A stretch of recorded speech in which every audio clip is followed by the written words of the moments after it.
What's poppin', pile of people? Sean here, back with another video. Today, we're going to be talking about my reef tank.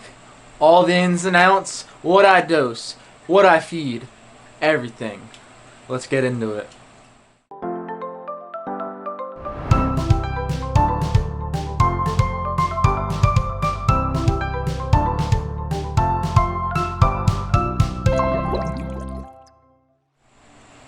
So, let's start with the frag tank. On this frag tank, well, hold on. What is the freaking frag tank? This is a 33-gallon long, and I'm running Luxbird lights on it. These are LED lights. They're like a black box. You can tune the whites and the blues to make it the spectrum you like. Now, these are very powerful, so I bleached a few corals when I first set it up. Now, I'm just hanging these lights with a regular shelf hanging unit, shelving bracket, and that holds up my lights nice and firmly. And I actually screwed in a plank of plywood on the wall to make sure it's nice and secure in the studs of the wall. So these lights aren't going anywhere. The next equipment I got is Jabos. Now these are my wave pumps. This is how I move water throughout my tank. Now I'm running the CP90 and the SW4. Now the CP90 is perfect because it's nice and long and it provides a nice flow throughout the tank. And now I also supplement with a CW4 pump. Now that's the flow for my tank. Now this is a frag tank, so all the corals are on frag racks. Now this is black egg crate, which I got from bulk resupply, and it makes a perfect frag rack. I just use these PVC little risers to get them up to the right level. Now starting on the left of the frag tank, I have a little anemone box. This is where I keep rainbow bubble tip anemones. Now they're not doing so hot because I recently moved them into there, but they're starting to bounce back and perk up. Now moving down to the lower section, I have some purple stylo frags. Now these are recently, maybe about a month or two cut, and they're starting to perk up and do really well. They're starting to crust all in the plug. Now here's a new frag I got. It is a Space Invader Pectinia. Now this is a little baby, but I'm hoping to grow it out into a nice sized colony. Now moving over to the right, I got a Spongiotes Monty. Now this is nice green and purple Monty, and it's really nice. And then I got a nice, really bright, vivid green Lantern Worldwide Corals Lantern Lights.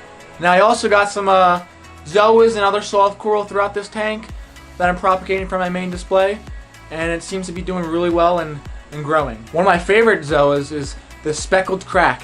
That has a nice red and orange and these nice vivid colors that really pop. Now they're a slow grower, but once you start to get them established, they'll start to explode, and it's well worth it. Now they're very expensive, but their colors and vibrance you get out of them is well worth the money.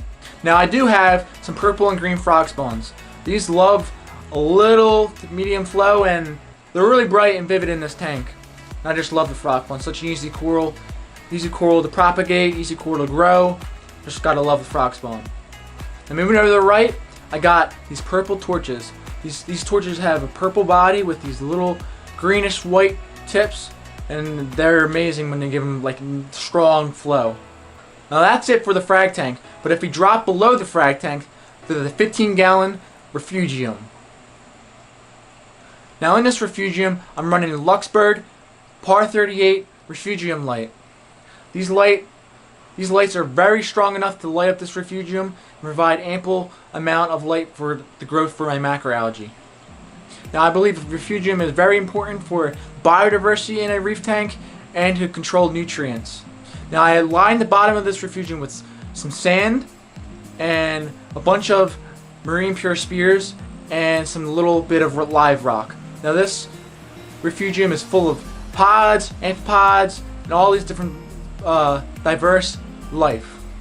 Now I'm running Chaeto as my macroalgae of choice, but soon to be upgrading to diversify my macroalgae collection. Now this refugium then drains into my main sump and is pumped back up to my main reef and then into my frag tank. So this refugium definitely controls my nutrients and my nitrates and phosphates. Now before we look at my main reef, let's take a look at my sump and what I'm running and what I'm dosing. So on the left here, I have my 4-channel Jabo dosing pump. Now it's cheap and efficient and gets the job done. Would I like to upgrade? Yes, but money's tight because you want to spend it on corals. But eventually I'm going to upgrade to maybe a GHL doser and have a little more precision with my dosing. Now I'm dosing bulk resupplies 2-part. So I'm dosing calcium, magnesium, and alkalinity. This helps keep my parameters nice and stable. I also am dosing amino acids. The amino acids choice is Fuel by Seachem. Now this doses a little bit of trace elements and some amino acids, fatty acids, all stuff that my reef thrives off of. Now I'm just using these very regular Voss water bottles, and they seem to get the job done. I just drilled a hole and added some rigid airline tubing. Now these lines drip right into my sump. I added a little cheap power head to mix up the dose to make sure it's fully dissolved before it's pumped up in my display in my frag tank. Next, moving over to the right, I have a Bubble Magus Curve 5 skimmer. Now this skimmer is great. It pulls out a bunch of gunk and it allows my phosphates and nitrates to be nice and low. And for mechanical filtration, I'm using just a regular cup from the kitchen with holes drilled in it and a piece of fishing line. And that just hooks on the PVC and goes through filter floss and some carbon to make sure my water is crystal clear. Also, the pump I'm using to return all the water to my display and my frag tank is a Efflux wave pump. It's a Efflux Current USA return pump. Now this pump puts out plenty of flow, and I'm able to control it with this DC controllable controller. Now as the water travels up to my main display, let's take a look. Now I'm a big kind of DIY guy. I love building stuff myself. If I can save a little bit of money, I'm definitely going to build it myself. Now my reef tanks, a lot of stuff is DIY here. I built my stands myself, I built my sumps, all the plumbing I did myself. Everything pretty much was done by me.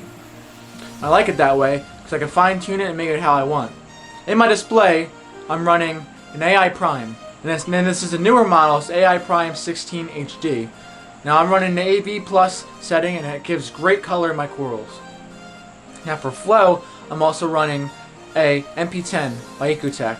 Now this pump is amazing. It's insanely quiet and gets the job done. The other equipment I'm also running is Overflow Box by Innovative Marine. Now this Innovative Marine Overflow Box is nice and silent and it gets the water down to the sump. Now for livestock, fish-wise, I got 2 clownfish. I got a black one with a nice orange face and a regular Ocellaris clownfish. I also have a yellow and blue damsel. And he picks around all the rock work, keeps a lot of the pests down in this reef. Also, in my frag tank, I have a 6-line wrasse to keep the pests down as well. Now for cleanup crew, I'm running Ceres snails, Astrina snails, Trocus snails, what else? They always hide. And Nassarius snails.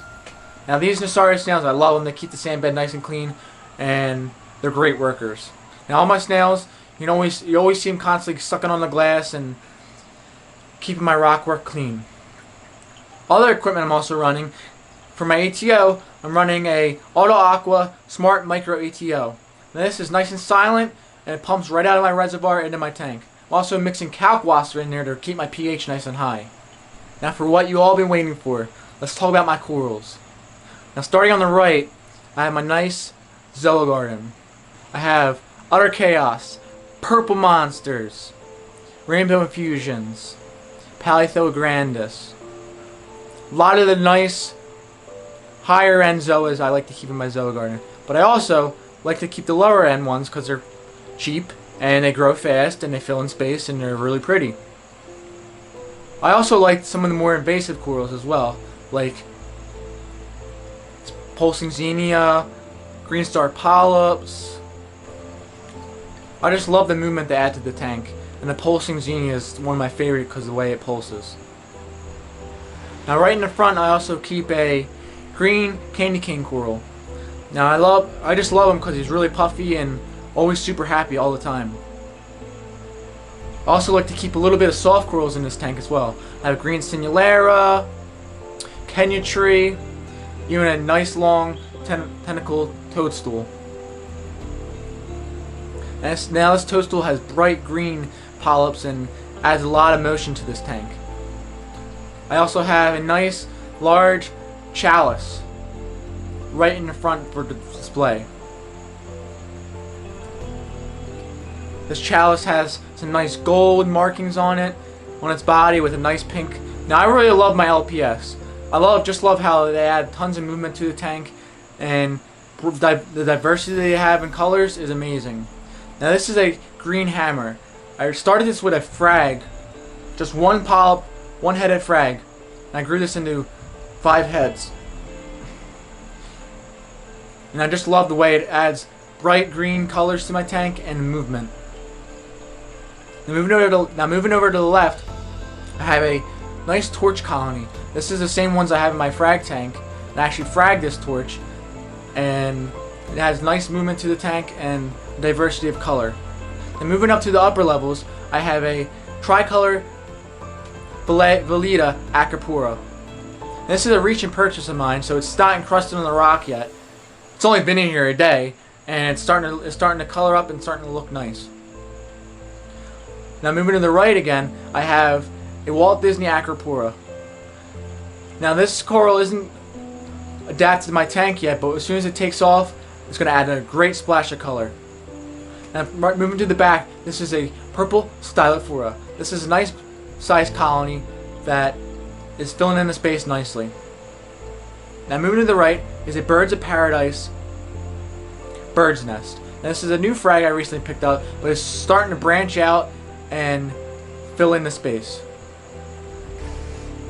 I also really like mushrooms, and I have a nice big colony of these nice vivid orange mushrooms.